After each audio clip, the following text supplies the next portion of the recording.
നമസ്കാരം. JB ജംഗ്ഷനിലേക്ക് സ്വാഗതം. അഴിമതിക്കെതിരെയുള്ള പോരാട്ടത്തിൽ എപ്പോഴും നമ്മുടെ മനസ്സിൽ തെളിഞ്ഞു വരുന്ന രൂപമുണ്ട്. Jacob Thomas IPSന്റെ. അദ്ദേഹവുമായിട്ടുള്ള സംഭാഷണം ഈ എപ്പിസോഡിലും തുടരുകയാണ്. കീഴുദ്യോഗസ്ഥനായിട്ടുള്ള ഒരാൾ പറഞ്ഞൊരു കാര്യം, ആത്മഹത്യ ചെയ്യുന്നതിനെ കുറിച്ച് പോലും ഞാൻ ചിന്തിച്ചിരുന്നു എന്നൊരാൾ പറഞ്ഞു. ഒരു SP റാങ്കിലുള്ള ഉദ്യോഗസ്ഥനാണ് പറഞ്ഞത്. ചെറിയ റാങ്കൊന്നുമല്ല അത്. അപ്പോൾ SP റാങ്കിലുള്ള ഉദ്യോഗസ്ഥന് ഒരു ആത്മഹത്യയെക്കുറിച്ച് ചിന്തിക്കേണ്ടി വന്നെങ്കിൽ അതിനേക്കാൾ വളരെ ഉയർന്ന അവസ്ഥയിലുള്ള താങ്കൾക്ക് എന്തായിരിക്കും ചിലപ്പം ചിന്തിക്കേണ്ടി വന്നിട്ടുണ്ടാകും. അങ്ങനെ അതിപ്പോൾ ബാത്റൂമിൽ വന്ന് ചിന്തിച്ചോ, ബെഡിലിരുന്ന് ചിന്തിച്ചോ, ബസ്സിൽ ചിന്തിച്ചോ എന്ന് ഞാൻ ചോദിക്കുന്നില്ല. എന്തായാലും ചില ചിന്തകൾ അങ്ങനെ മനസ്സിലൂടെ കണ്ടില്ല. ഒരിക്കലും അങ്ങനത്തെ ചിന്തകളൊന്നും ഒരിക്കലും ഉണ്ടായിട്ടില്ലേ. അങ്ങനത്തെ ഒരു സമ്മർദ്ദവും എന്താ പറയുക, നമുക്ക് തരണം ചെയ്യാൻ പറ്റാത്ത പ്രശ്നങ്ങളോ അതല്ലെങ്കിൽ ഒരു നാൽക്കവലെത്തുമ്പോൾ ഏത് വഴിയാണ് തിരഞ്ഞെടുക്കുന്നത് എന്നുള്ള കാര്യത്തിൽ ഒരു ചിന്ത കുഴപ്പമോ, ഞാൻ പറഞ്ഞില്ല മൊമെൻ്ററിയിൽ ഒരു 5 വഴിയുണ്ടല്ലേ എന്ന് തോന്നുമ്പോൾ മൊമെൻ്ററി ആയിട്ട് നമുക്കൊരു ഇതുണ്ടാകും, അത്രേ ഉള്ളൂ. പക്ഷെ അപ്പം പെട്ടെന്ന് തന്നെ നമുക്ക് ഏത് വഴിയാണെന്നുള്ളത് വളരെ ക്ലിയർ ആവും. അപ്പം താങ്കളുടെ കരിയറിൽ ഇപ്പോൾ താങ്കൾക്ക് വളരെ സന്തുഷ്ടി, സംതൃപ്തി തോന്നുന്ന നിമിഷങ്ങളാണ് ഇപ്പോൾ ഈ ഒരു ജങ്ചറിൽ? കുറച്ചും കൂടി കുഴപ്പമില്ല. Okay with situation. ഒരേ ഒരു പ്രശ്നമേ ഉള്ളൂ, ഈ രാത്രിയും കൂടെ നോക്കിയാലും ഫയൽ തീരുന്നില്ല എന്നുള്ള വർക്ക് ലോഡിൻ്റെ ഒരു പ്രഷർ. അതിന് വർക്ക് പ്രഷർ എന്നോ വർക്ക് ലോഡ്, ഇപ്പം നമുക്ക് എടുക്കാൻ പറ്റുന്നതിനേക്കാളും കൂടുതൽ ലോഡ് നമ്മുടെ തലയിൽ വരുമ്പോൾ നമുക്കൊരു ചെറിയൊരു പ്രഷർ ഉണ്ടാവില്ലേ, വർക്ക് പ്രഷർ. അപ്പോൾ അതിൻ്റെ അത് എൻ്റെ തന്നെ കുഴപ്പമാണ്. അത് ഈ ടൈമിനെ നമുക്കൊന്നുകൂടെ നന്നായിട്ട് മാനേജ് ചെയ്യാൻ എനിക്ക് സാധിച്ചാൽ, അത് സാധിക്കാൻ ഞാൻ അതിനുള്ള ശ്രമത്തിലാണ്. അത്രത്തോളം അഴിമതി കേസുകളാണ് താങ്കൾ കൈകാര്യം ചെയ്തുകൊണ്ടിരിക്കുന്നത്? അല്ല, ഈ ഞാൻ തന്നെയല്ല, എൻ്റെ ഈ വർക്ക് പ്രഷർ എന്ന് പറഞ്ഞാൽ എൻ്റെ മാത്രമല്ല, എൻ്റെ കൂടെ ജോലി ചെയ്യുന്ന ഞങ്ങളൊരു ടീമായിട്ട് വർക്ക് ചെയ്യുകയാണല്ലോ വിജിലൻസിൽ. അപ്പോൾ നമ്മുടെ ടീമിലുള്ള എല്ലാവർക്കും ആ പ്രഷറുണ്ട്, എല്ലാവർക്കും. അപ്പോൾ ആ പ്രഷർ എനിക്ക് പ്രഷറുണ്ട്, അതുപോലെ എൻ്റെ കൂടെയുള്ള എല്ലാ യൂണിറ്റിനും അതുപോലെയുള്ള ഒരു വർക്ക് പ്രഷർ ഇപ്പോൾ ഉണ്ട്. അപ്പോൾ ഈ കറപ്ഷനെ കുറിച്ച് പറയുമ്പോൾ പല ആൾക്കാർക്കും പല പെർസെപ്ഷൻ. അപ്പം താങ്കളുടെ ഇപ്പോഴത്തെ വകുപ്പ് എന്നുള്ളത് പ്രൈമറിലി അതിൻ്റെ ടാസ്ക് എന്ന് പറഞ്ഞാൽ കറപ്ഷനെ പ്രതിരോധിക്കാനും അതിനെ നേരിടാൻ വേണ്ടിയാണ്. ചില ചോദ്യങ്ങൾ ഒരാൾ ചോദിക്കുന്നു, നോക്കട്ടെ. ഏതാണ്ട് 1 വർഷം മുമ്പ് ഒരു മാധ്യമ പുരസ്കാരം ശ്രീ ജേക്കബ് തോമസ് സാറിന് കിട്ടിയിരുന്നു. ആ സമയത്ത് അതിൻ്റെ ഒരു ജൂറി, അത് അനൗൺസ് ചെയ്യുന്ന ജൂറിയിൽ ഞാൻ മെമ്പറായിരുന്നു. അന്ന് എന്നോടൊപ്പം മെമ്പറായിരുന്ന ശ്രീ അശോകൻ ചെരുവിൽ, സാഹിത്യകാരൻ, അദ്ദേഹം ഒരു സ്റ്റേറ്റ്മെൻറ്റ്, അല്ലെങ്കിൽ അദ്ദേഹം ഒരു ചോദ്യ രൂപത്തിൽ പറഞ്ഞൊരു കാര്യം, അത് ശരിക്കും എന്നെ വളരെയധികം ഇമ്പ്രസ് ചെയ്തു. കാരണം അദ്ദേഹം ചോദിച്ചു, അഴിമതിക്കാരായ ആളുകൾക്കിടയിൽ അഴിമതി ഇല്ലാതെ ജീവിക്കുക അല്ലെങ്കിൽ ജോലി ചെയ്യുക എന്നുള്ളത് ഒരു ഉദ്യോഗസ്ഥനെ സംബന്ധിച്ചിടത്തോളം എത്ര ദുഷ്കരമാണ്. തീർച്ചയായിട്ടും ജേക്കബ് തോമസ് സാറ് ഉൾപ്പെടെയുള്ള അല്ലെങ്കിൽ അതുപോലെ അഴിമതിയില്ലാത്ത ഒരുപാട് ആളുകളെ കൊണ്ടുപോകുന്ന ഒരു ഭരണ സംവിധാനമാണ് കേരളത്തിലുള്ളത്. എനിക്ക് സാറിനോട് ചോദിക്കാനുള്ളൊരു കാര്യം, ഈ അഴിമതിയിൽ നമ്മൾ പറഞ്ഞു രാഷ്ട്രീയക്കാർ, അല്ലെങ്കിൽ എല്ലാ രാഷ്ട്രീയക്കാരും അഴിമതിക്കാരാണെന്നല്ല പറയണത്, ഒരു വിഭാഗം ആൾക്കാർ അല്ലെങ്കിൽ ഉദ്യോഗസ്ഥന്മാരിൽ ഒരു വലിയ വിഭാഗം ഇതിൽ ഉൾപ്പെടുന്നു. പക്ഷേ അവരെ പോലെ തന്നെ ജനങ്ങളും ഇതിൽ പങ്കാളികളല്ലേ? ഒരിക്കലും ജനത്തിൻ്റെ പങ്കാളിത്തം അല്ലെങ്കിൽ സഹകരണം അല്ലെങ്കിൽ ജനത്തിൻ്റെ ആവശ്യമില്ലാതെ അഴിമതി എന്ന് പറഞ്ഞൊരു സംവിധാനത്തിന് മുന്നോട്ട് പോക്ക് സാധ്യമല്ല. അതിനൊരു ഉത്തരം സാറിന് പറയാൻ പറ്റുമെങ്കിൽ വളരെ നന്ദി. വളരെ പ്രസക്തമായൊരു ചോദ്യമാണ്. അതായത് നമ്മുടെ സിസ്റ്റത്തിൻ്റെ ഒരു പ്രശ്നം, അഴിമതി ജനറേറ്റ് ചെയ്യുന്നത് തന്നെ ഒരു സിസ്റ്റത്തിൻ്റെ ഒരു പ്രത്യേകതയാണ്. ഇതിനെ താങ്കൾ എങ്ങനെ നോക്കിക്കാണുന്നത്? അഴിമതി എന്ന് പറയുന്നത് നമ്മളുടെ സംസ്ഥാനത്ത് മാത്രമോ, ഞാനതിനെ യൂണിവേഴ്സലൈസ് ചെയ്യുകയോ ട്രൈബലൈസ് ചെയ്യുകയോ ചെയ്യല്ല, എല്ലായിടത്തുമുണ്ട്. അത് ഉണ്ടാകുന്നതിന് ഒരു പ്രക്രിയയുണ്ട്. ഇപ്പോൾ നമ്മളൊരു ബിസിനസ് ചെയ്യുന്നു, അല്ലെങ്കിൽ ഒരു ബിസിനസ്സുകാരൻ്റെ പ്രോജക്റ്റ് ചെയ്യുന്നു. ആ പ്രോജക്റ്റ് ചെയ്യുമ്പോൾ അതിനൊരു ഫിനാൻഷ്യൽ ക്യാപിറ്റൽ ഉണ്ടാവണമല്ലോ, പണം. അതാണ് ഒരു ബിസിനസ് ചെയ്യണ ഒരു കാര്യമാണ്. 2, അതിനൊരു സോഷ്യൽ ക്യാപിറ്റൽ എന്ന് പറയും. ഇപ്പോൾ ചില ബിസിനസ്സുകാരൊക്കെ ചില സർവീസിലുള്ള IASകാരെ ചിലപ്പോൾ റിസൈൻ ചെയ്തിട്ട് ആ ബിസിനസ്സിലേക്ക് എടുക്കും. ചില റിട്ടയർ ചെയ്ത ആൾക്കാരെ IASനും IPSനൊക്കെ ആ ബിസിനസ്സിലേക്ക് എടുക്കും. എന്തിനു വേണ്ടിയിട്ടാണ്? നെറ്റ്വർക്കിൻ്റെ ബെനിഫിറ്റ് കിട്ടാൻ വേണ്ടി. അതിന് സോഷ്യൽ ക്യാപിറ്റൽ എന്നാണ് പറയുക. എന്നിട്ട് അങ്ങനെ ഇൻഫ്ലുവൻസ് ചെയ്യുക. അപ്പോൾ ആ ഇൻഫ്ലുവൻസ് ചെയ്യുമ്പോൾ അതൊരു അഴിമതിയുടെ ഒരു ഭാഗം തന്നെയാണ്. ഫിനാൻഷ്യൽ ക്യാപിറ്റൽ പലപ്പോഴും എന്തിനാണ്? പെർമിറ്റോ NOCയോ അങ്ങനത്തെ കാര്യങ്ങളൊക്കെ കിട്ടുന്നതിന് അതിനൊരു ചിലവുണ്ടല്ലോ, മറ്റ് ചിലവുകൾ, അല്ലെ പല വക ചിലവുകൾ എന്നൊക്കെ പറഞ്ഞ് എഴുതി അക്കൗണ്ടിൽ പെടുത്തുന്ന കാര്യങ്ങളിൽ ഉള്ള ചിലവുകൾ. പിന്നെ ഒന്നുള്ളതാണ് ഇൻഫർമേഷൻ ക്യാപിറ്റൽ, ഇൻ്റലക്ച്വൽ ക്യാപിറ്റൽ. അതായത് ഒരു സ്ട്രാറ്റജി ഉണ്ടാക്കാൻ, തന്ത്രം ഉണ്ടാകാനൊക്കെ ഒരു ബിസിനസ് വല്ല പ്രോജക്റ്റ് ചെയ്യുമ്പോൾ വേണ്ട കാര്യമാണ് ഇൻ്റലക്ച്വൽ ക്യാപിറ്റൽ. അപ്പോൾ ഇതെല്ലാം ഒരു നോർമൽ ഒരു പ്രോജക്റ്റ് ചെയ്യുമ്പോൾ ആവശ്യമുള്ള കാര്യങ്ങൾ എല്ലാ രാജ്യങ്ങളിലും ഉണ്ട്, നമ്മുടെ സംസ്ഥാനത്തുമുണ്ട്, എല്ലായിടത്തുമുണ്ട്. അപ്പോൾ അത് സമൂഹത്തിൻ്റെ ഭാഗമാണോ എന്ന് ചോദിച്ചു കഴിഞ്ഞാൽ അല്ല എന്ന് ഞാൻ പറയും. അതിൻ്റെ കാരണം അഴിമതിക്കെതിരെ ഒരു ജനവികാരം നമ്മുടെ സംസ്ഥാനത്ത് ഇപ്പോൾ ഉണ്ട്. അങ്ങനെ ആ ജനവികാരം ഉണ്ട് എന്നുള്ളതിൻ്റെ ലക്ഷണമാണ് ഇപ്പോൾ ഇപ്പോഴത്തെ സർക്കാർ സീറോ ടോളറൻസ് ടു കറപ്ഷൻ എന്ന് ജൂൺ മാസത്തെ അസംബ്ലിയിൽ ഗവർണേഴ്സ് സ്പീച്ചിൽ ഒരു ഗവൺമെൻറ്റിൻ്റെ നയമായിട്ട് പ്രഖ്യാപിച്ചു. അങ്ങനെ ഒരു ജനത്തിൻ്റെ വികാരവും അഭിലാഷവുമാണല്ലോ അങ്ങനെ നയമായിട്ട് സർക്കാർ പ്രഖ്യാപിക്കുന്നത്. അപ്പോൾ അതിൻ്റെ അർത്ഥം നമ്മളുടെ ജനവികാരം അഴിമതിക്കെതിരാണ്, മജോറിറ്റി ആൾക്കാർ അഴിമതിക്കെതിരാണ്. അതുകൊണ്ടാണല്ലോ ഇപ്പോൾ പരാതികളും കുറേയധികം നമുക്ക് വിജിലൻസ് ആൻഡ് അഴിമതി അവസാനിപ്പിക്കണമെന്നുള്ള ആഗ്രഹത്തിൽ വരുന്നതും. അപ്പോൾ അതിൻ്റെ അർത്ഥം ജനങ്ങൾ അഴിമതിക്ക് കൂട്ടല്ല, സപ്പോർട്ടല്ല, അതിനെതിരാണ് എന്നുള്ളത് തന്നെയാണ്.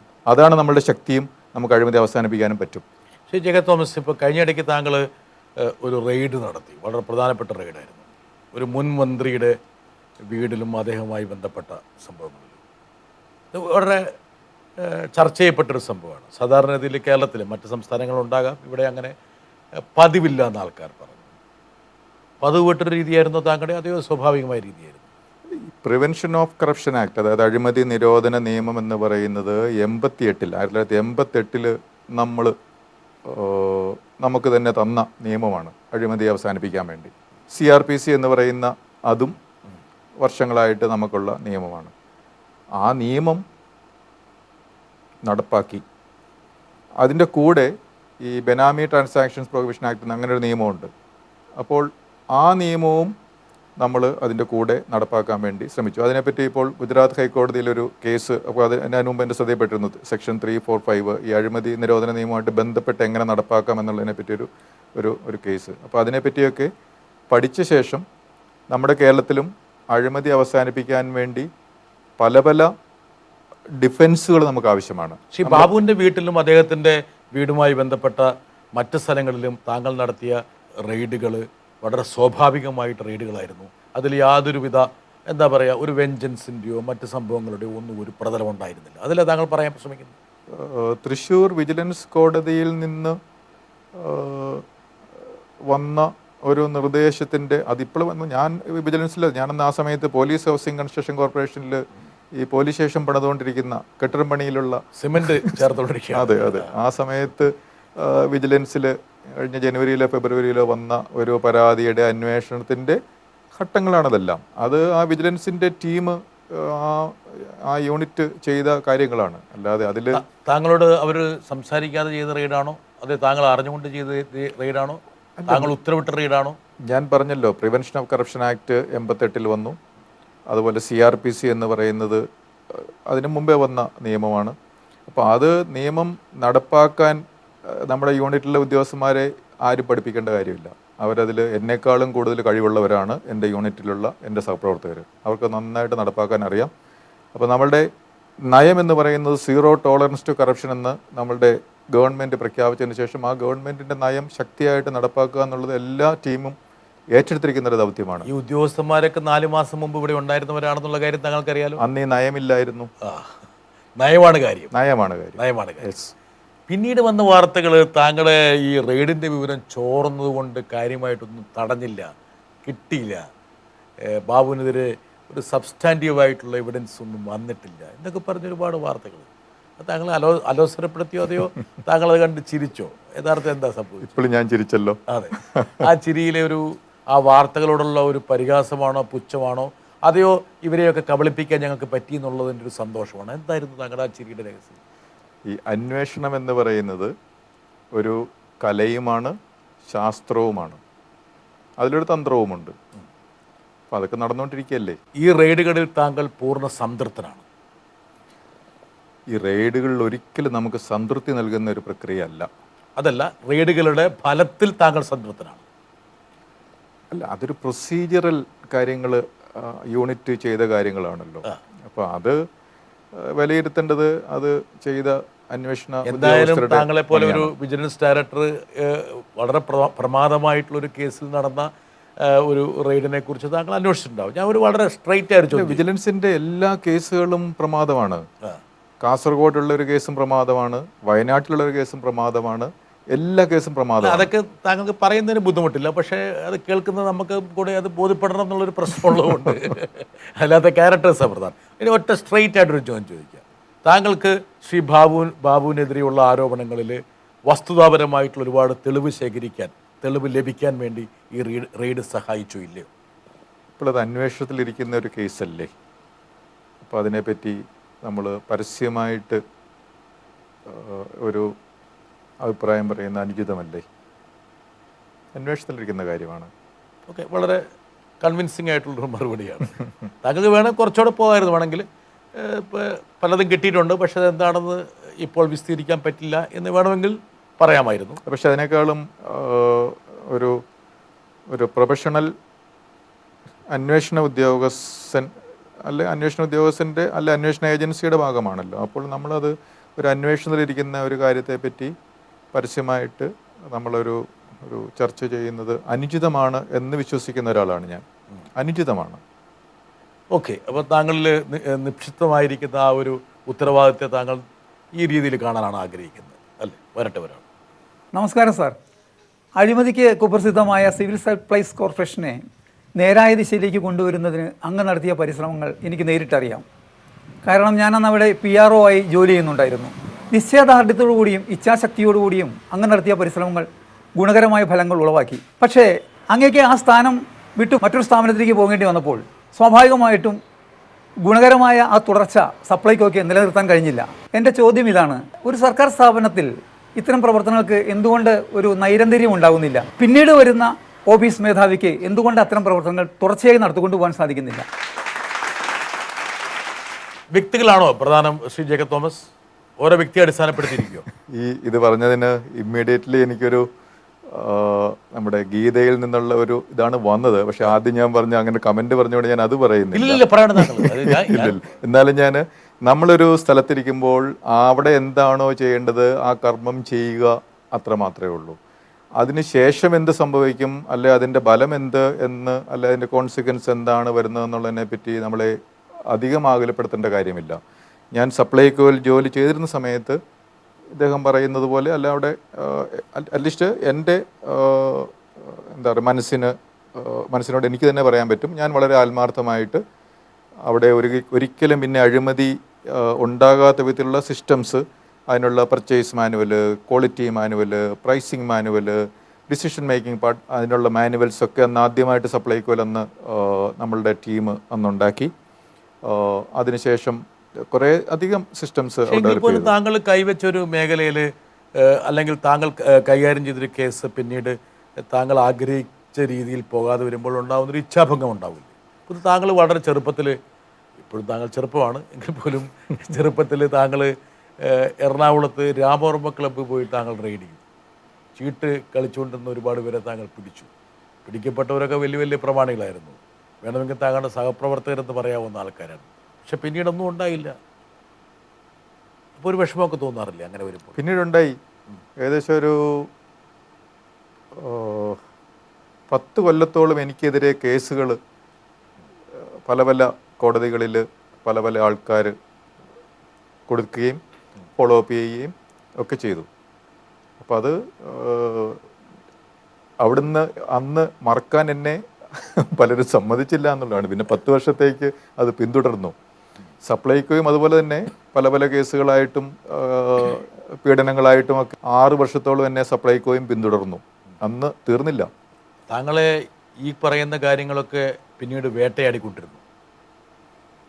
ഒരുപാട് പേരിൽ താങ്കൾ പക സൃഷ്ടിച്ചിട്ടുണ്ട്. നിങ്ങളെക്കുറിച്ച് പറയുമ്പോൾ ചില ആൾക്കാർക്ക് മനസ്സിൽ ഭയങ്കര പകയാണ്. നിങ്ങൾ ഭയങ്കരമായിട്ട് വെഞ്ചൻസോടെ, വെണ്ടറ്റയോട് കൂടിയിട്ട് വേട്ടയാടുമെന്ന് പറയുന്നത്. അങ്ങനെ ഒരു ഫാക്കൽറ്റി ഉണ്ടോ താങ്കളുടെ സ്വഭാവത്തിൽ? ചിലപ്പോൾ ചില മനുഷ്യർക്ക് അങ്ങനെ ഒക്കെ തോന്നാം. പക്ഷെ ആ മനുഷ്യരുടെ തോന്നലുകൾ ഇപ്പം നമുക്ക് അധികം ഒന്നും ചെയ്യാൻ പറ്റില്ലല്ലോ. പിന്നെ ചിലരിങ്ങനെ ശത്രുതാ മനോഭാവം പ്രകടിപ്പിക്കുമ്പോൾ, അല്ലെങ്കിൽ അതനുസരിച്ച് ആരെങ്കിലും പ്രവർത്തിച്ചു കഴിഞ്ഞാൽ, ഞാൻ മനസ്സിലാക്കുന്നത് ഒരു 2 പേര് ശത്രുതാ മനോഭാവത്തോടുകൂടി എന്നോട് പ്രവർത്തിച്ചു കഴിഞ്ഞാൽ എവിടുന്നെങ്കിലും 2 സുഹൃത്തുക്കൾ അപ്പോൾ ഉണ്ടാവും, തീർച്ചയായിട്ടും ഉണ്ടാവും. അതിൻ്റെ വരട്ടെ, എങ്ങനെയാണ് താങ്കൾക്ക് ഞാൻ കൊണ്ടുതരാം, കാണിച്ചു തരാം. എനിക്ക് ഡോക്ടർ ജേക്കബ് തോമസുമായിട്ടുള്ള ബന്ധം എന്ന് പറയുന്നത് 2000-2003 കാലഘട്ടങ്ങളിൽ അദ്ദേഹം എറണാകുളത്ത് പോലീസ് കമ്മീഷണറായിട്ട് ജോലി ചെയ്യുന്ന സാഹചര്യമാണ്. ഞാൻ ആ കാലങ്ങളിലൊക്കെ സൗത്ത് റെയിൽവേ സ്റ്റേഷനടുത്തുള്ള ഉദയ കോളനിയിൽ ജോലി ചെയ്തിരുന്നു. അങ്ങനെ ഒരവസരത്തിൽ ഞാൻ അദ്ദേഹത്തോട് ചോദിക്കുകയുണ്ടായി, എൻ്റെ കോളനിയിൽ വളർന്നു വരുന്ന യുവതി യുവാക്കൾക്ക് താങ്കളൊരു ഓഫീസർ എന്നതിനേക്കാൾ ഉപരി ഒരു സുഹൃത്തും ഒരു ഗൈഡും അവരെ നിയന്ത്രിക്കുന്ന ഒരാളുമാകാമോ? എൻ്റെ മക്കൾക്ക് ഒരുപാട് മാർഗനിർദ്ദേശങ്ങൾ നൽകി അവരെ വളർത്താൻ പറ്റുമോ എന്നൊക്കെ ഒരു ചോദ്യം ഞാൻ ചോദിക്കുകയുണ്ടായി. വളരെ സന്തോഷത്തോടെ അതിനെ സ്വീകരിച്ചു. എനിക്ക് തോന്നുന്നു ആ കാലഘട്ടങ്ങളിൽ ഇരുന്ന കുട്ടികളൊക്കെ ഇന്ന് ഒരു നല്ല നിലയിലേക്ക് എത്തിയെങ്കിൽ അതിൻ്റെ പിന്നിൽ അവരുടെ ഒരു രക്ഷകർത്താവ് അല്ലെങ്കിൽ അവരുടെ ഒരു സുഹൃത്ത് എന്ന നിലയിൽ ഈ ഉന്നതനായ ഈ ജേക്കബ് തോമസ് സാറിൻ്റെ ഒരു പരിശ്രമം വളരെ ഉണ്ടെന്ന് ഞാൻ സന്തോഷത്തോടു കൂടി ഓർക്കുകയാണ്. ബാലൻസിങ് ആയിട്ട് ഞാൻ ഒരാളെ കൊണ്ടുവന്ന് നോക്കുമ്പോൾ ശരിയാണ്. ഞാൻ സപ്ലൈകോ ജോലി ചെയ്യുമ്പോൾ സപ്ലൈകോ ഗാന്ധിനഗറിലാണ്. അതിൻ്റെ തൊട്ടടുത്താണ് ഈ പറഞ്ഞ കോളനി. ആ കോളനിയിൽ ഏകദേശം ഒരു 120-140ഓളം വളരെ ചെറുപ്പക്കാർ ആളുകളുണ്ടായിരുന്നു. അവരൊക്കെ അന്ന് അവർ ചെയ്തുകൊണ്ടിരുന്ന പണികൾ എന്താണെന്ന് ഞാനിപ്പോൾ പരസ്യമായിട്ട് പറയുന്നില്ല. പക്ഷേ നമ്മൾ സമൂഹം ആഗ്രഹിക്കാത്ത സോഷ്യൽ ഡെലിങ്ക്വൻസ് എന്ന് നമ്മൾ പറയുന്ന ആ പണികളിലായിരുന്നു. പക്ഷെ അവരെ തിരിച്ച് മെയിൻ സ്ട്രീമിലേക്ക് കൊണ്ടുവരാൻ വേണ്ടി കുറേ വർഷങ്ങൾ പരിശ്രമിച്ചു. സിസ്റ്ററും ബാക്കി കുറേ പേരും കൂടെ കൂടിയിട്ടാണ്. അതിനുശേഷം ഞാൻ സപ്ലൈകോ ജോലി ചെയ്യുമ്പോൾ, സപ്ലൈകോ ഞാൻ 2004-2007 അവിടെ അന്ന് ഞാൻ ഈ വിസിൽ ബ്ലോവർ പ്രൊട്ടക്ഷന് വേണ്ടിയിട്ടൊക്കെ അന്ന് സെൻട്രൽ വിജിലൻസ് കമ്മീഷൻ ആദ്യമായിട്ട് അപ്ലൈ ചെയ്യാൻ 2006 ആ സമയത്താണ്. അപ്പോൾ എനിക്കൊരു കോൺഫിഡൻസ് എന്ന് പറയുന്നത്, ഈ സപ്ലൈകോയിൽ ആരെങ്കിലും എന്നെ തൊടാൻ വന്നാൽ ഈ കോളനിയിലെ ആ പിള്ളേരോട് ഒന്ന് ഫോൺ ചെയ്താൽ മതി, കൈകാര്യം ചെയ്തോളൂ, അവരുണ്ടാവും. പക്ഷെ താങ്കൾക്ക് ആവശ്യമില്ല. പക്ഷേ കരാട്ടയൊക്കെ ഉള്ള ആളായതുകൊണ്ട് ഞാൻ പറഞ്ഞ നേരത്തെ സോഷ്യൽ നെറ്റ്വർക്കിനെ പറ്റി പറഞ്ഞല്ലോ, എൻ്റെ നെറ്റ് വേറെയാണെന്ന് പറഞ്ഞ ഇതാണ്. എനിക്ക് നെറ്റുണ്ട്, പക്ഷെ അത് വളരെ സമൂഹത്തിൻ്റെ താഴെ ലെവലിലുള്ള ഇപ്പോഴും കഷ്ടപ്പെട്ട് ജീവിക്കുന്ന കുറേയധികം ആൾക്കാർ ആ പറഞ്ഞ കോളനിയിൽ. അതുപോലെ ഞാൻ പോലീസ് കമ്മീഷണർ ആയിരുന്നപ്പോൾ വാത്തുരുത്തി കോളനി എന്ന് പറഞ്ഞൊരു കോളനി ഉണ്ട്, പഴയ കൊച്ചി എയർപോർട്ടിൻ്റെ ഓപ്പോസിറ്റ്. അവിടെ അന്ന് അവിടുത്തെ ചില മീറ്റിങ്ങുകളിലും ഗ്രൂപ്പിലൊക്കെ ഞാൻ പോയിരിക്കും. പോലീസ് കമ്മീഷണറായിട്ടല്ല, അവിടെ എന്താ നടക്കുന്നത്, അവർക്ക് എന്താ വേണ്ടേ, എന്നെക്കൊണ്ട് എന്തെങ്കിലും ചെയ്യാൻ പറ്റുമോ എന്നറിയാൻ വേണ്ടിയിട്ട്. അങ്ങനെ ഒരു സാധാരണ ടിപ്പിക്കൽ ഒരു പോലീസ് കമ്മീഷൻ എന്ന് പറഞ്ഞ് തൊപ്പിയൊക്കെ വെച്ച് വലിയ ആളായിട്ട് അങ്ങനെയല്ല അന്ന് ഞാൻ പോലീസ് കമ്മീഷണറായിരുന്നത്. താങ്കൾ ജനങ്ങളുടെ കൂടെ പ്രവർത്തിക്കാൻ താല്പര്യപ്പെടുന്ന ഒരാളാണ്. ഞാൻ ഒരാളെയും കൂടെ കൊണ്ടുവരാം. അട്ടപ്പാടിയിൽ ആളും ആരവമൊന്നും ഇല്ലാതെ തന്നെ വന്ന് ഞങ്ങളുടെ ഒരു കുടിലിൽ താമസിക്കുകയും ഞങ്ങളുടെ ഊരിലത്തെ പ്രശ്നങ്ങൾ അദ്ദേഹം എല്ലാവരും അവിടുത്തെ ഊരിലെ മൂപ്പന്മാരും അവിടുത്തെ ഉദ്യോഗസ്ഥരുമായിട്ടും അവിടുത്തെ സാധാരണ ജനങ്ങളുമായിട്ട് ഡിസ്കസ് ചെയ്യുകയൊക്കെ ചെയ്തു. അത് ഞങ്ങളുടെ ആദിവാസികൾക്കിടയിൽ നല്ലൊരു മതിപ്പും, ഇങ്ങനെ വിജിലൻസിൽ ഇങ്ങനെ ഒരു ഡയറക്ടർ ഉണ്ടെന്നും വിജിലൻസ് പാവങ്ങൾക്കും കൂടി വേണ്ടി നിലകൊള്ളുന്നൊരു ഡിപ്പാർട്ട്മെൻറ്റാണെന്നുള്ളതും കൂടി മനസ്സിലാക്കാൻ ഞങ്ങൾക്ക് സാധിച്ചു. എന്നാലും സാർ അവിടെ വന്നിരുന്ന് ധാരാളം ഡിസ്കഷനും മറ്റും ചെയ്തു. അവിടെ കോടിക്കണക്കിന് ഫണ്ട് വരുന്നെന്ന് അറിയുന്നതും സാറിൻ്റെ മനസ്സിലൊരു പ്ലാൻ ഉണ്ടാവുമല്ലോ, അട്ടപ്പാടിയുടെ വികസനവും അട്ടപ്പാടിയിലെ അഴിമതിയും ഇല്ലാതാക്കാൻ സാറിൻ്റെ മനസ്സിലുള്ള ആ പ്ലാൻ ഒന്ന് വിശദീകരിച്ചാൽ നന്നായിരുന്നു. മറ്റൊരു വശമാണത്. പക്ഷെ ഇവരൊക്കെ ഒരുപാട് ചൂഷണത്തിന് വിധേയരാകുന്ന ആൾക്കാരാണ്.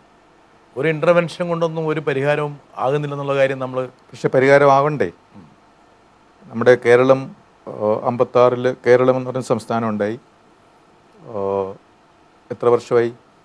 ഇനിയും നമ്മളുടെ പാലക്കാട് ജില്ലയിലെ ഒരു ബ്ലോക്കാണ്, 3 പഞ്ചായത്തുകൾ ഉൾപ്പെടുന്ന ആ ബ്ലോക്കിൽ ആൾക്കാർ കഷ്ടപ്പെടുന്നു. 2 ആഴ്ച മുമ്പ് അവിടെ റേഷൻ അവർക്ക് കിട്ടിയ അരി മോശം ക്വാളിറ്റി ആണെന്ന് ഉള്ള പ്രശ്നം. അവിടുത്തെ ഒരു ആശുപത്രിയുണ്ട്, ആശുപത്രിയിൽ ഇപ്പോഴും അവിടുത്തെ വെള്ളം നല്ല ക്വാളിറ്റി എന്ന് പറയാൻ പറ്റില്ല. ഞാൻ അവിടെ പോയപ്പോൾ ആ പുഴയിൽ നിന്നുള്ള ഫിൽറ്റർ വർക്ക് ചെയ്യുന്നില്ല, പുഴയിൽ നിന്നുള്ള വെള്ളം പമ്പ് ചെയ്ത് അവിടെ വരികയാണ്. അപ്പം ടാപ്പ് തുറന്നു കഴിഞ്ഞാൽ പുഴയിൽ കലക്കവെള്ളമാണെങ്കിൽ ടാപ്പിലും കലക്കവെള്ളം വരും. ഫിൽറ്ററൊക്കെ ഉണ്ട്, പക്ഷേ വലിയ ഫിൽട്രേഷൻ പ്ലാന്റ്, ചെറിയ ഫിൽറ്ററല്ല, പക്ഷെ അത് എഫക്റ്റീവ് ആവുന്നില്ല. അതുപോലെ വീട് പണി 3.5 ലക്ഷം രൂപ ഓരോ വീടിനും കിട്ടും, അത് സമയത്ത് ചിലപ്പോൾ പൈസ കിട്ടത്തില്ല. ഇപ്പോഴും വീട് ഒരു സ്റ്റേജ് ആയി കഴിഞ്ഞാൽ അടുത്ത സ്റ്റേജിലേക്ക് അവർക്ക് വീട്, അപ്പോൾ അറിയാമല്ലോ, അവർ വളരെ കഷ്ടപ്പെട്ട് അവർ ജീവിക്കുകയാണ്. പിന്നെ പല അങ്ങനത്തെ വിഷയങ്ങൾ.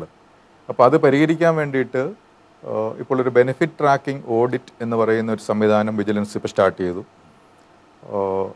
അട്ടപ്പാടിയിൽ ഏകദേശം 28ഓളം വകുപ്പുകൾ പല പല സർവീസസ് നൽകുന്നുണ്ട്. അപ്പം ബഡ്ജറ്റ് അലോക്കേഷൻ മൊത്തം എത്രയുണ്ട്, അത് അവിടെ വലിയ ലീക്കേജ് ഇല്ലാതെ, അഡ്മിനിസ്ട്രേറ്റീവ് എക്സ്പെൻസ് ഒക്കെ ഉണ്ടാവും, പക്ഷെ വലിയ ലീക്കേജ് ഇല്ലാതെ അവിടെ എത്തിക്കാൻ വേണ്ടിയുള്ള ഒരു ട്രാക്കിംഗ്, അതാണ് ബെനിഫിറ്റ് അവർക്ക് കിട്ടേണ്ട അതിൻ്റെ ഒരു ട്രാക്കിംഗ് നമ്മളിപ്പം നടത്താൻ തീരുമാനിച്ചിട്ടുണ്ട്. അപ്പോൾ ആ ട്രാക്കിംഗ് നടത്തുക. പിന്നെ ബാക്കി അവിടെയുള്ള ഊര് ബേസ്ഡ് ആണല്ലോ അവിടുത്തെ ഒരു സോഷ്യൽ ലൈഫ് എന്ന് പറയുന്നത്. അപ്പോൾ ആ ഊരുകളിലുള്ളവർ അവരും എംപവേർഡ് ആകുന്നുണ്ട്. അവിടുത്തെ ഒരാൾ തന്നെയാണല്ലോ പറഞ്ഞത്. തോമസ്, ഇപ്പം ഈ ഒരു സിസ്റ്റം സൃഷ്ടിക്കുക എന്നുള്ളത് വളരെ പ്രധാനമാണ്. എന്താ കാരണം വെച്ചാൽ വ്യക്തികൾക്ക് വേണമെങ്കിൽ ചെയ്യാൻ പറ്റും, പക്ഷേങ്കിൽ ഇങ്ങനെ ഒരു ദീർഘകാലാടിസ്ഥാനത്തിൽ പ്രതിരോധിക്കണമെങ്കിൽ അതിനുള്ള സംവിധാനങ്ങൾ രൂപപ്പെടുത്തുക, അതിനോടൊപ്പം തന്നെ ഒരു കൾച്ചർ രൂപപ്പെടുത്തുക, ഇതൊക്കെ വളരെ പ്രധാനമാണ്. ഒരു പക്ഷേ അതിനെക്കുറിച്ച് ചിന്തിക്കുന്ന പല ആൾക്കാരുണ്ട്. വേണം ഒരാളെയും കൊണ്ടുവരാം.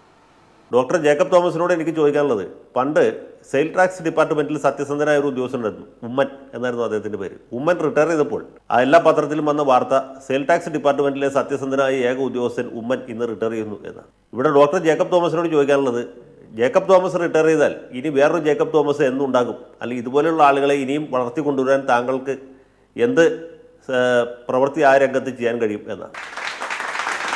ഞാൻ സയൻസ് ആൻഡ് ടെക്നോളജിയിൽ 2003 ജോലി ചെയ്തിരുന്നു. Science and technology office senior അഡ്വൈസറായിട്ട്. അതിൻ്റെ കീഴിലുള്ള സ്ഥാപനങ്ങളാണ് ഈ KFR, Kerala forest research institute, CWRDM Kozhikode, അതുപോലെ അന്ന് centre for earth sciences Akkulam, Rajiv Gandhi centre for biotechnology അന്ന് നമ്മുടെ സ്റ്റേറ്റ് ഗവൺമെൻറ് ആയിരുന്നു, അതുപോലെ TBJRE പാലോട്, നാറ്റ്പാക്ക്, അങ്ങനെ സംവിധാനങ്ങൾ. അപ്പോൾ അന്ന് ഒരു ഈ അഴിമതി, ഈ സയൻസ് ആൻഡ് ടെക്നോളജി ഇൻസ്റ്റിറ്റ്യൂഷൻസിൽ നോർമലി അധികം അഴിമതി ഇല്ല എന്നൊക്കെയാണല്ലോ നോർമലി നമ്മൾ കാണുന്നത്. 2003 കാര്യമാണ്. പക്ഷേ അവിടെ ഞാൻ വർക്ക് ചെയ്യുമ്പോൾ അവിടെയും ഇങ്ങനെ പല പല ഡെഫിഷ്യൻസീസ് ഞാൻ കാണുകയുണ്ടായി. അപ്പോൾ സയൻറ്റിസ്റ്റ് എന്ന് പറയുന്ന ഏറ്റവും നമ്മുടെ സമൂഹത്തിലെ നല്ല വിവരമുള്ള നല്ല കാര്യങ്ങൾ ചെയ്യുന്ന, സമൂഹത്തിൻ്റെ ഏറ്റവും ഫണ്ടമെൻ്റലായിട്ടുള്ള ആ ഒരു കണ്ടുപിടുത്തങ്ങൾ നടത്തുക, സമൂഹത്തിൻ്റെ പ്രശ്നങ്ങൾക്ക് ഗവേഷണം നടത്തി പരിഹാരങ്ങൾ കാണുക എന്നൊക്കെയാണല്ലോ അവരുടെ ഒരു റോൾ. അപ്പോൾ അങ്ങനെ ഒരു അത് വളരെ വാല്യൂ ബേസ്ഡ് ആയിട്ട് ചെയ്യണം, അഴിമതി ഇല്ലാതെ ചെയ്യണം എന്നുള്ളതിൻ്റെ ഒരു നെറ്റ്വർക്ക് ഉണ്ടാക്കാൻ ഞാനൊന്ന് ശ്രമിച്ചു. ഒരു നെറ്റ്വർക്ക്, വാല്യൂ ബേസ്ഡ് നെറ്റ്വർക്ക് എന്ന് പറഞ്ഞിട്ട് VPN എന്ന് പറഞ്ഞാൽ അതിനെ പേരിട്ട്, ആ നെറ്റ്വർക്കിൽ അപ്പം അഴിമതി ഇല്ലാത്ത ഒരു എന്താ പറയുക ഓർഗനൈസേഷൻ എന്നാണ് എൻ്റെ ഉദ്ദേശം.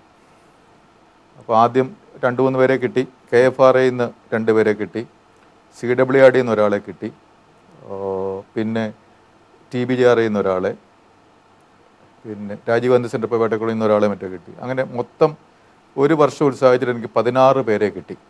16 പേരെ കിട്ടി. അത് വലിയ കാര്യമാണ്. അത് വലിയ കാര്യമാണ്. ഇപ്പോൾ ഞാനൊരു എക്സാമ്പിൾ പറഞ്ഞാണ്. ഈ സക്സഷൻ പ്ലാനിങ് നമ്മൾ മാനേജ്മെൻറ്റിൽ പറയുന്ന ഒരു പ്രോസസ്സാണ് ഈ പറയുന്നത്. ഇപ്പോൾ നമ്മൾ ചെയ്യുന്നത് വിജിലൻസിൻ്റെ ഓരോ ജില്ലയിലും ഇപ്പോൾ വിസിൽ ബ്ലോവർ രജിസ്റ്റർ സ്റ്റാർട്ട് ചെയ്തു.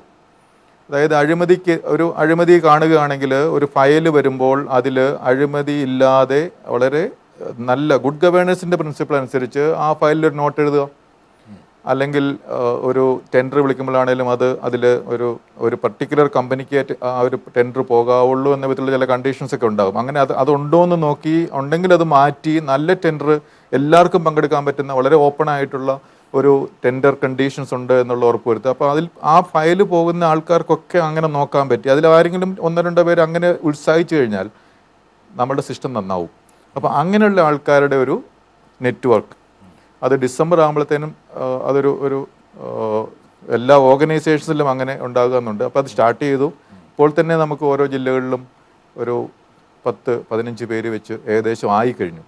ഈ ചില രാജ്യങ്ങൾ, ഇപ്പം ഡെൻമാർക്ക്, നോർവേ, അങ്ങനെയുള്ള പല രാജ്യങ്ങളിൽ കറപ്ഷൻ ലെവൽ വളരെ കുറവാണ്. അവിടെയുള്ള എക്സ്പീരിയൻസ് ഒക്കെ ഇങ്ങോട്ട് പറിച്ചിടാൻ വേണ്ടിയിട്ട് താങ്കൾ ഉണ്ട്. Best practices of anti corruption in anywhere in the world, അത് നമ്മളിപ്പോൾ കളക്ട് ചെയ്തുകൊണ്ടിരിക്കുകയാണ്. ബെസ്റ്റ് പ്രാക്ടീസ് എന്നാണ് പറയുന്നത്. അത് നല്ല പ്രാക്ടീസുകൾ ബാക്കി രാജ്യങ്ങളിൽ, ആഫ്രിക്കൻ രാജ്യങ്ങളിലെ ചില രാജ്യങ്ങളിലൊക്കെ നല്ല പ്രാക്ടീസസ് ഉണ്ട്. ചില ലോക്കൽ ലെവലിലായിരിക്കാം. ഇപ്പം നമ്മൾ ഓരോ താലൂക്കിലും ഓരോ ഓർഗനൈസേഷൻസിലും, അതായത് പല ഡിപ്പാർട്ട്മെൻറ്റുകളിൽ ഉള്ള അങ്ങനത്തെ ബെസ്റ്റ് പ്രാക്ടീസുകൾ ഏതെങ്കിലും ഒരു വ്യക്തി ചെയ്തതായിരിക്കും, ഏതെങ്കിലും ഒരു ഉദ്യോഗസ്ഥൻ, പല ലെവലിലുള്ളവർ. ചിലപ്പോൾ ഒരു വില്ലേജ് ഓഫീസർ ആയിരിക്കാം, എത്രയോ വില്ലേജ് ഓഫീസേഴ്സ് നല്ല ആൾക്കാരുണ്ട്, എത്ര കൃഷി ഓഫീസേഴ്സ് നല്ലവരുണ്ട്, എത്ര സബ് രജിസ്ട്രാർ ഓഫീസേഴ്സ് നല്ല ആൾക്കാരുണ്ട്, എത്ര ഈ എന്താ റേഷനിങ് ഇൻസ്പെക്ടേഴ്സ് ഒക്കെ താഴെ ലോവർ ലെവലുള്ള നല്ല ആൾക്കാരുണ്ട്. പക്ഷേ ഇതിൻ്റെ ഒരു മറ്റൊരു വശം എന്ന് വെച്ചാൽ പല ആൾക്കാർക്കും ഒരു ഫീലിംഗ്, അതായത് ഒരു വളരെ ദ്രുതഗതിയിൽ ഒരു ഡെവലപ്മെൻറ്റ് സ്കീം വരുമ്പോൾ ഈ രീതിയിലുള്ളൊരു സ്ക്രൂട്ടനി പലപ്പോഴും ആ ഒരു സ്പേസിനെ പിടിച്ച് നിർത്തും. ഇപ്പോൾ താങ്കൾ തന്നെ ഒരു 10-60ഓളം ആൾക്കാരെ പ്രോസിക്യൂട്ട് ചെയ്യണമെന്നുള്ള ഒരു നിലപാട് അല്ലെങ്കിൽ ആ അനുമതിക്ക് വേണ്ടിയിട്ട് താങ്കൾ ചെയ്യുമ്പോൾ പല ആൾക്കാരും എൻ്റെ അകത്ത് ബലിയാടായി പോകാറുണ്ട് എന്നുള്ളൊരു ആക്ഷേപം താങ്കൾ ശ്രദ്ധിച്ചിട്ടുണ്ടോ? അതിനെക്കുറിച്ച് എന്താ താങ്കളുടെ പ്രതികരണം? ഒരു അഴിമതിയെ പറ്റിയുള്ള ഒരു പരാതി നമുക്ക് കിട്ടിക്കഴിഞ്ഞാൽ ഞാനതിനെ കാണുന്നത് 5 നടപടിക്കുള്ള തുടക്കമാണ്. ഒന്ന്, ആ അന്വേഷണത്തിൽ കൂടി നമുക്ക് ഫ്യൂച്ചറിലേക്കുള്ള ഇങ്ങനത്തെ കാര്യങ്ങൾ പ്രിവെൻറ്റ് ചെയ്യാൻ പറ്റണം, പ്രിവെൻറ്റീവ് എന്ന് പറയും. 2, ഈ ഒരു അഴിമതി കൊണ്ട് എന്തെങ്കിലും ഒരു പ്രശ്നം ഉണ്ടെങ്കിൽ അതിനെ ക്യൂർ ചെയ്യാൻ പറ്റണം, ക്യൂറേറ്റീവ്. 3-മത്തേത് ഓപ്പറേഷണലായിട്ടുള്ളൊരു എഫിഷ്യൻസി ഇതുകൊണ്ട് കുറഞ്ഞിട്ടുണ്ടെങ്കിൽ എങ്ങനെ കൂട്ടാൻ പറ്റും, ഓപ്പറേഷണലായിട്ടുള്ള ആസ്പെക്റ്റ്. 4-മത്തെ സ്ട്രാറ്റജിക്ക്, അതായത് എഫക്റ്റീവ്നെസ് എങ്ങനെ കൂട്ടാൻ പറ്റും. ലോങ് ടൈം ആയിട്ട് ഇങ്ങനത്തെ പരാതികളില്ലാതെ ഇനി പ്രിവെൻറ്റീവ് മാത്രം പോരല്ലോ, ജസ്റ്റ് ഇത് പ്രിവെൻറ്റ് ചെയ്യാൻ മാത്രം പോരാ, ആ സിസ്റ്റം കുറച്ചുകൂടെ എങ്ങനെ സ്ട്രോങ് ആക്കാൻ പറ്റും, അങ്ങനെ ഒരു സ്ട്രാറ്റജിക്ക്. അങ്ങനെ പ്രിവെൻറ്റീവ്, ക്യൂറേറ്റീവ്, ഈ ഓപ്പറേഷണൽ, അതായത് എഫിഷ്യൻസി ബേസ്ഡ് ആയിട്ടുള്ള, അതുപോലെ സ്ട്രാറ്റജി, എഫക്റ്റീവ്നെസ് ഓറിയൻറ്റേഷൻ, അങ്ങനെ ഒരു ഓറിയൻറ്റേഷനിലാണ് നമ്മൾ ഓരോ പരാതിയെയും നമ്മളിപ്പോൾ ഡീൽ ചെയ്യുന്നത്. ചില ആൾക്കാർ ബലിയാടാകാറുണ്ട് ഇതിൽ നിന്നൊക്കെ പറയുന്നു. എന്താ അതിനെക്കുറിച്ചുള്ളൊരു താങ്കളുടെ? പല ആൾക്കാർ ഇതുമായിട്ട് യാതൊരു ബന്ധമില്ലാത്ത ആൾക്കാരൊക്കെ പല കേസുകളിൽ കുടുങ്ങുന്നു. ഈ അതിൽ 5-മത്തെ ഒരു ആസ്പെക്റ്റ് എന്ന് പറയാം പ്യൂണിറ്റീവ് ആസ്പെക്റ്റ് എന്ന് പറയും. ഇപ്പോൾ ഒരാൾ തെറ്റ് ചെയ്ത് കഴിഞ്ഞാൽ അയാൾ ശിക്ഷിക്കപ്പെടണമെന്നല്ലേ നമ്മളുടെ പൊതുസമൂഹത്തിൻ്റെ ഒരു ആഗ്രഹം അല്ലേ? തെറ്റ് ചെയ്തയാൾ ശിക്ഷിക്കപ്പെടണം. ആ ശിക്ഷ പല വിധത്തിലുള്ള ശിക്ഷകൾ നിയമത്തിലും നമ്മുടെ സമൂഹത്തിൻ്റെ സോഷ്യൽ നോംസിലുമൊക്കെ ശിക്ഷകളെ പറ്റി പറയുന്നുണ്ട്. ഒരാൾക്ക് അർഹിക്കുന്ന ശിക്ഷ കിട്ടണം. ആ അർഹിക്കുന്നതെന്ന് പറയുന്നതൊക്കെ ഒരു പൊതുസമൂഹത്തിൻ്റെ ഒരു നോംസിലുണ്ട്, പിന്നെ നിയമത്തിലുമുണ്ട്. അപ്പോൾ പ്യൂണിറ്റീവായിട്ടുള്ള ആസ്പെക്റ്റുകൾ നമ്മളുടെ നിയമത്തിലുള്ളത് ചിലപ്പോൾ നിയമത്തിൻ്റെ ഒരു എന്താ പറയുക ട്രാക്കിലേക്ക് ഒരാൾ കയറി കഴിഞ്ഞ് കഴിഞ്ഞാൽ അത് അതിൻ്റെ പ്രോസസ്സിൽ കൂടെ പോകും.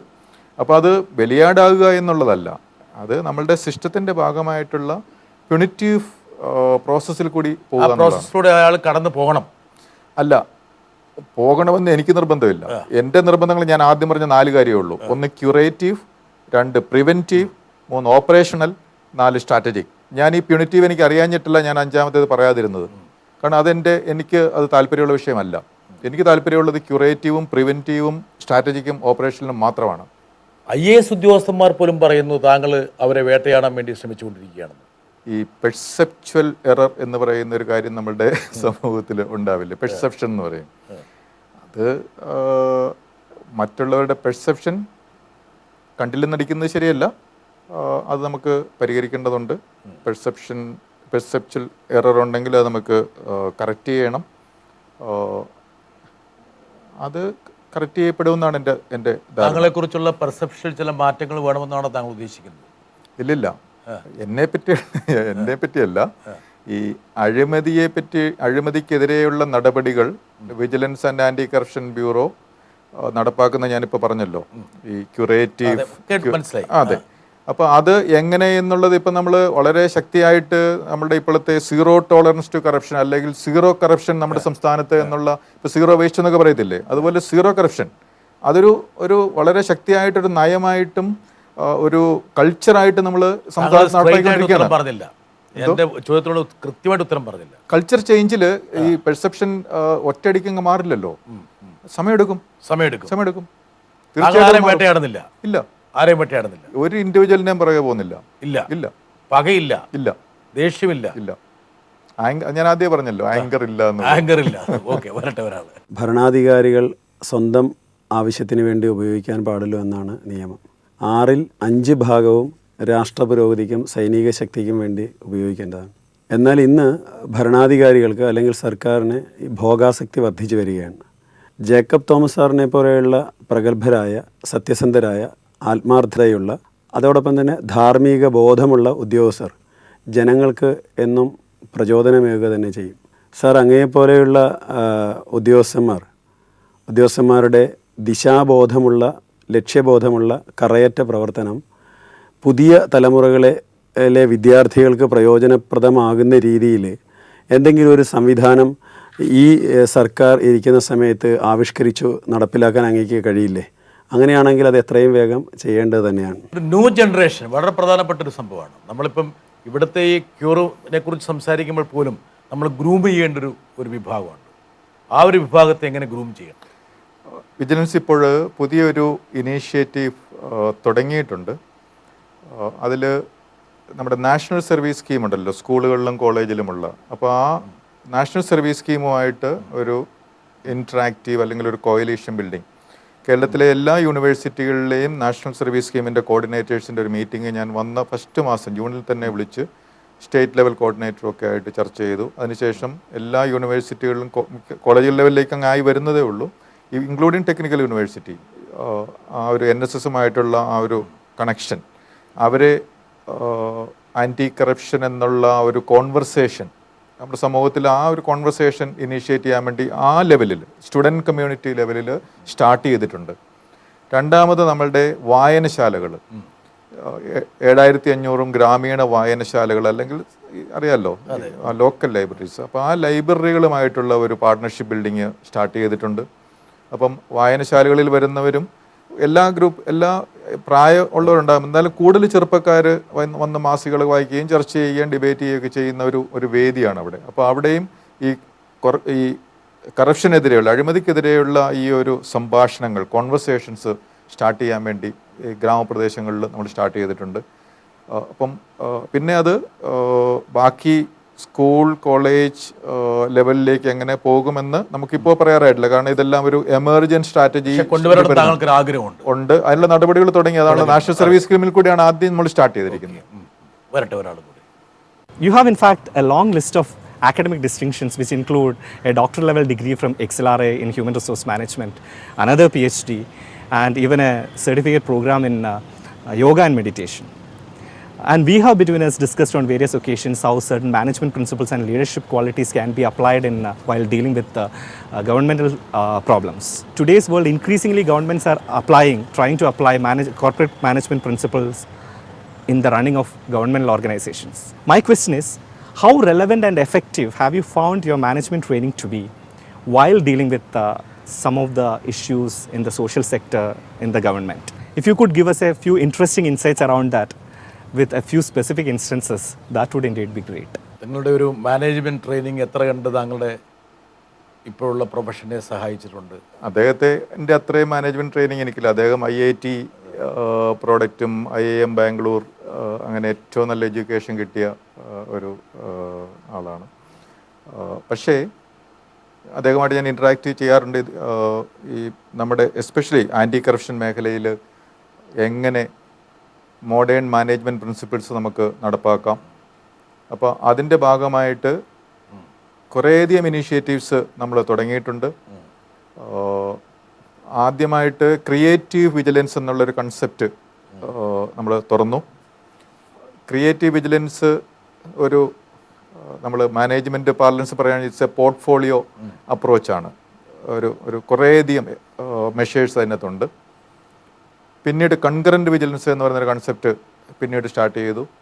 ഓരോ ഓഫീസുകളിലും പോയി ഓഫീസിൻ്റെ അകത്തുള്ളവരോട് നിങ്ങൾ അഴിമതിയുടെ കാര്യങ്ങൾ അല്ലെങ്കിൽ ജനങ്ങൾക്ക് വരുമ്പോൾ അവരുടെ ഈ റൈറ്റ് ടു സർവീസ് ആക്ടിൻ്റെ ഇംപ്ലിമെൻറ്റേഷൻ അതൊക്കെ നടക്കുന്നുണ്ട്, സേവനങ്ങൾ കിട്ടുന്നുണ്ടോ എന്നുള്ളത് ഉറപ്പാക്കാൻ വേണ്ടിയിട്ടുള്ള ഒരു കൺസെപ്റ്റാണത്. പുറത്തുള്ളവരോട് നമ്മൾ ചോദിക്കും. അതായത് ഈ ഗവേൺഡ് എന്ന് പറയുമല്ലോ, അതായത് മറ്റേ ഗവേണിങ്ങും ഗവേൺഡും രണ്ട് സൈഡും നമ്മൾ കൺകറൻ്റായിട്ട് ഉള്ളൊരു വിജിലൻസിൻ്റെ അർത്ഥം തന്നെ വാച്ച്ഫുൾനെസ് എന്നാണ്.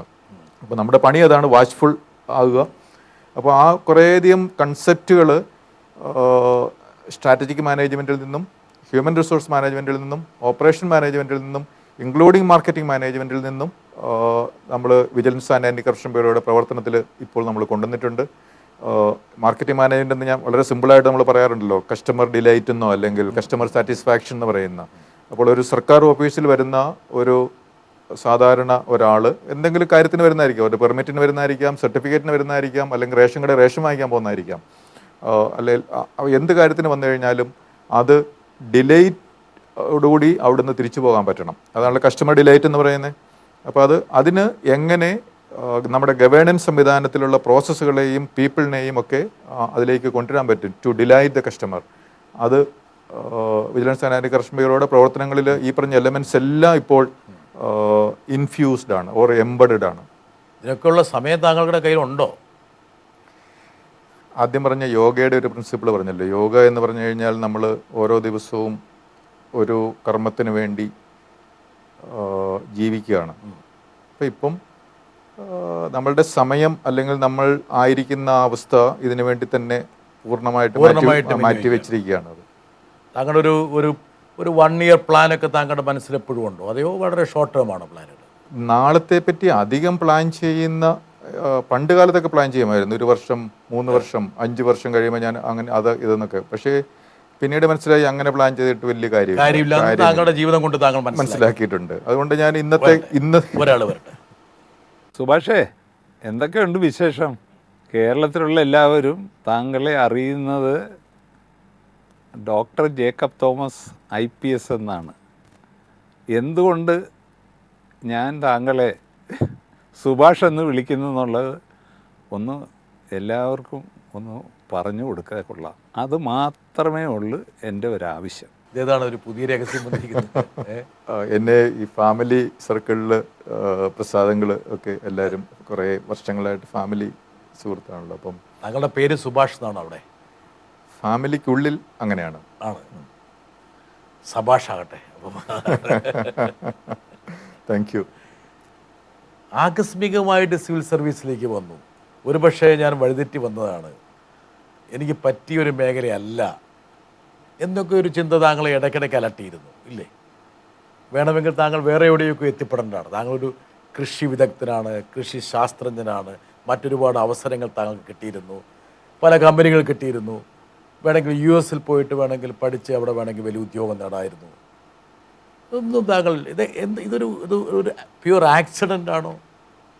എന്താണത്? What is actually this civil സർവീസിലേക്കുള്ള താങ്കളുടെ വരുന്നത്? ഈ നമ്മുടെ ലൈഫിൻ്റെ പർപ്പസ് വളരെ ചെറുപ്പത്തിലെ ആ പർപ്പസ് മനസ്സിലാക്കുന്ന കുറേ ഭാഗ്യവാന്മാരും ഭാഗ്യവതികളുമൊക്കെ ഉണ്ടാകും. നമ്മുടെ ലൈഫിനെ കൊണ്ട് നമുക്ക് എന്താണ് ചെയ്യേണ്ടതെന്നുള്ളത്.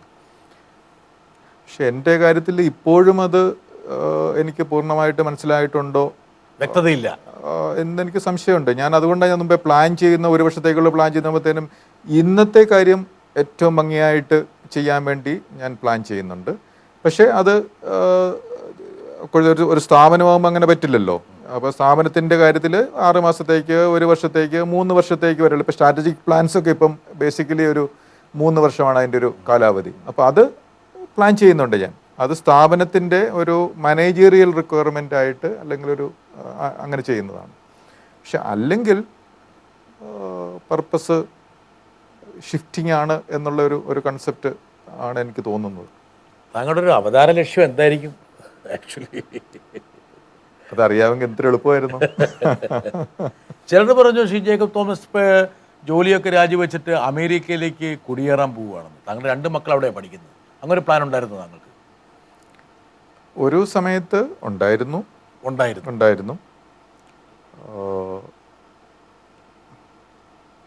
അത് ഇനിയും അത് നടക്കില്ല എന്നൊന്നും ഒരിക്കലും പറയാൻ പറ്റില്ല. നമ്മൾ ചിലപ്പോൾ ഏതെങ്കിലും ഒരു അവസ്ഥയിൽ ഏതെങ്കിലും ഒരു രാജ്യത്ത്, അത് ചിലപ്പോൾ അമേരിക്ക ആകാം, ചിലപ്പോൾ ആഫ്രിക്കയിലെ ഏതെങ്കിലും രാജ്യമാകാം, ചിലപ്പോൾ അത് നമ്മുടെ തന്നെ രാജ്യത്തുള്ള ഹിമാചൽ പ്രദേശിലെ ഏതെങ്കിലും ഒരു നല്ല സ്ഥലമാകാം, വേണമെങ്കിൽ കൊടകിലും ആകാം. കൊടകിൽ താങ്കൾക്ക് എന്തോ അവിടെ സ്ഥലമുണ്ട്, കൃഷി സ്ഥലമുണ്ട്. താങ്കൾ സ്ഥിരമായിട്ട് അവിടെ പോകാറുണ്ട്. 10-30 വർഷമായിട്ട് അവധി കിട്ടുമ്പോഴൊക്കെ അവിടെ പോയി ഈ കറണ്ടും ന്യൂസ് പേപ്പറും TV-യും ഒന്നും ഇല്ലാതെ വളരെ പച്ചയായിട്ട് നേച്ചുറൽ കൃഷിയാണ് അവിടെ. കാപ്പിയാണ് പ്രധാന. അതെ. ഹൈ റേഞ്ചിലേക്കുള്ള തിരിച്ചുപോക്കിനെ കുറിച്ച് താങ്കൾ ചിന്തിക്കുന്നില്ലേ? അവിടെ വെള്ളവും മറ്റേ കശുമാവും ഇല്ലാത്തതുകൊണ്ട് താങ്കൾ തിരിച്ചു പോകില്ല എന്നുള്ളതാണോ? അല്ല, ഇനി നമ്മുടെ യാത്ര എങ്ങോട്ടൊക്കെ പോകുന്നുള്ളത് നാളെ നമുക്ക് കൃത്യം ഇപ്പം പറയാൻ പറ്റില്ലല്ലോ. ഇപ്പം ഒരിക്കലും പറയാൻ പറ്റില്ല. ഒരു ആഗ്രഹങ്ങൾ ഉണ്ടാവില്ലേ ശ്രീ ജേക്കബ് തോമസ്? താങ്കളൊരു കൃഷിക്കാരനാണോ താങ്കൾ? ബേസിക്കലി ഒരു അടിസ്ഥാനപരമായിട്ട് ഒരു അഗ്രികൾച്ചറിസ്റ്റ് എന്നുള്ളൊരു സാധനം പറയാൻ പറ്റുമോ? അടിസ്ഥാനപരമായിട്ട് പലതും. ഏറ്റവും എനിക്ക് തോന്നുന്നത് അടിസ്ഥാനപരമായിട്ട് ഞാനൊരു റിസർച്ചറാണ്. ഗവേഷണം നടത്തുക അതെനിക്ക് ഭയങ്കര ഇഷ്ടമാണ്. എന്നിട്ട് ആ ഗവേഷണം നടത്തുന്ന പ്രോസസ്സ് അതിൻ്റെ നടത്തിയ ശേഷം എന്ത് കിട്ടി എന്നുള്ളത് ബാക്കിയുള്ളവർക്ക് ടീച്ചിങ് എന്ന് പറയുന്നത് അതും എനിക്കിഷ്ടമുള്ളൊരു പണിയാണ്. അപ്പോൾ അത് കാർഷിക മേഖലയിലെ ഗവേഷണം ആണ് എനിക്ക് അറിയാവുന്ന ഒരു ഗവേഷണം, കൂടുതൽ അറിയാവുന്ന. മാനേജ്മെൻറ്റിലെ ഗവേഷണവും ഞാൻ മാനേജ്മെൻറ്റിൽ ഒരു PhD ചെയ്തിട്ടുള്ളതുകൊണ്ട് അതിനെപ്പറ്റിയും എനിക്ക് കുറച്ചറിയാം. പിന്നെ ഈ പ്രാക്ടീസ് കഴിഞ്ഞ് കുറേ വർഷമായിട്ട് മാനേജ്മെൻറ്റിൽ ഞാൻ ജോലി ചെയ്യുമ്പോഴും അതിൻ്റെ ഒരു ഗവേഷണ അല്ലെങ്കിൽ റിസർച്ച് അപ്രോച്ച് ആ ജോലിയിൽ കുറേ കൊണ്ടുവരാറുണ്ട്. അപ്പോൾ ആ ഗവേഷണങ്ങൾ അതും ഇഷ്ടമാണ്. അപ്പോൾ ഗവേഷണമാണ് ഏറ്റവും ഇഷ്ടമുള്ള ഒരു പണി, ഏറ്റവും ഇഷ്ടമുള്ള പണി. അത് ഒരാളും കൂടെ വരുന്നുണ്ട്. ഞാൻ ആഭ്യന്തര വകുപ്പ് മന്ത്രിയായിരുന്ന സന്ദർഭത്തിൽ ശ്രീ ജേക്കബ് തോമസ് അന്ന് പോലീസിൽ അദ്ദേഹം പോലീസിന് പുറത്തുള്ള ഉത്തരവാദിത്തങ്ങളാണ് നിറവേറ്റിക്കൊണ്ടിരുന്നത്. അതുകൊണ്ട് എനിക്ക് അദ്ദേഹത്തിൻ്റെ പ്രവർത്തനത്തെ അടുത്ത് ഇടപഴകി അതിനെക്കുറിച്ചൊരു അഭിപ്രായം പറയുന്നതിനുള്ള സന്ദർഭം ലഭിച്ചിട്ടില്ല. നിയമപരമായ കാര്യങ്ങൾ നീതിപൂർവം ചെയ്യുന്നതിന്, നിഷ്പക്ഷമായി പോകുന്നതിനൊക്കെ ഇടയാവട്ടെ എന്നുള്ളതാണ് എൻ്റെ അഭ്യർത്ഥന. അത് സ്വീകാര്യമായിട്ടുള്ളൊരു വളരെ സ്വീകാര്യമായിട്ടുള്ള വളരെ അപ്രീഷിയേറ്റ് ചെയ്യുന്ന ഞാനത് ആ ഒരു കമൻറ്റ്. ഇന്ന് തന്നെയല്ല ഗാന്ധിജിയുടെ ആ ഒരു ബുക്കും പിടിച്ച് വടിയും പിടിച്ച് നിൽക്കുന്ന ഒരു പ്രതിമയുടെ പിൻബലത്തോടെ ഞാൻ പറയുന്നില്ല, ഒരുപക്ഷെ അദ്ദേഹം അത് അറിഞ്ഞിട്ടുണ്ടാവില്ല. പക്ഷെ ഞാൻ ശ്രദ്ധിച്ച അതാണ്. നമ്മുടെ ഒരു സ്നേഹിതനാണ് ശ്രീ ജേക്കബ് തോമസ്. എല്ലാവിധ ഭാവങ്ങളും ഇനിയും താങ്കളോട് ഒരുപാട് സംസാരിക്കണമെന്നുണ്ട്. പക്ഷേ ഒരു ടെലിവിഷൻ പരിപാടിക്ക് അതിൻ്റെ സമയപരിമിതി ഉള്ളതുകൊണ്ടാണ് താങ്കൾ ഏറ്റെടുത്തിരിക്കുന്ന ദൗത്യങ്ങളൊക്കെ മനോഹരമായിട്ട് നിർവഹിക്കാനുള്ള ശേഷി, മാനസികവും ബുദ്ധിപരവും കായികപരവുമായിട്ടുള്ള ശേഷി താങ്കൾക്ക് ഉണ്ടാകട്ടെ എന്ന് ആശംസിച്ചുകൊണ്ട് ഇത്രയും സമയം ഞങ്ങൾക്ക് വേണ്ടി ചെലവഴിച്ചതിന് നന്ദി, നമസ്കാരം.